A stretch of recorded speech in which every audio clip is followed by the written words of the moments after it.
Азамат соғысының барысында кеңес өкіметі қызыл әскерді азық-түлікпен қамтамасыз ету үшін қандай әдістер қолданды? Азамат соғысы барысында әскери коммунизм саясаты қалай жүзеге асты? Қазақ халқының 1921 жылы аштыққа ұшырау себептері қандай? Аштыққа ұшыраған қазақ халқына кімдер көмек көрсетті? Осы сұрақтарға жауап іздейік. Азамат соғысының барысында кеңес өкіметі қызыл әскерді азық-түлікпен қамтамасыз ету үшін қандай әдістер қолданды? 1918 жылы кеңес өкіметі қызыл армияны азық-түлікпен қамтамасыз ету үшін Түркістан өлкесіндегі барлық 4 түлік малды күшпен тартып алуды бастады.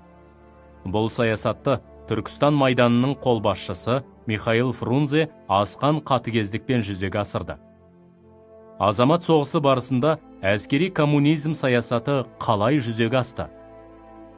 1919 жылы экономиканы соғыс жағдайына ыңғайлап қайта құру және майданды азық-түлікпен қамтамасыз ету үшін әскери коммунизм саясаты енгізілді. Бұл саясаттың ең басты міндеті өнім бөлісін толық орталықтандыру, азық-түлік, шикізат және басқа да ресурстарды мемлекет меншігіне жинап, қорғаныс үшін пайдалану болды. Әскери коммунизм саясатының негізгі белгілері.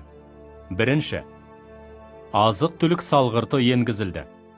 Екінші, жеке саудаға тыйым салынды. Үшінші, азық-түлік теңгерме ұстанымы бойынша бөлінді. Төртінші, ірі, орта және ұсақ өнеркәсіптер мемлекет меншігіне көшірілді. Бесінші, жалпыға бірдей еңбек міндеткерлігі енгізілді. Алтыншы, басқару ісі орталықтандырылды. 1919 жылы 11 қаңтарда азық-түлік тапшылығы шиеленіскендіктен азық-түлік салғырты енгізіліп, шаруаларға ауыл шаруашылығынан артылған өнімнің барлығын мемлекетке өткізу міндеттелді. Қазақ халқының 1921 жылы аштыққа ұшырау себептері қандай? Аштық большевиктер билігіндегі өлкелердің барлығын қамтыды. Алдымен Еділ бойындағы халықтарды, әсіресе башқұрттарды жайлаған аштық бірте-бірте қазақ жеріне жетті.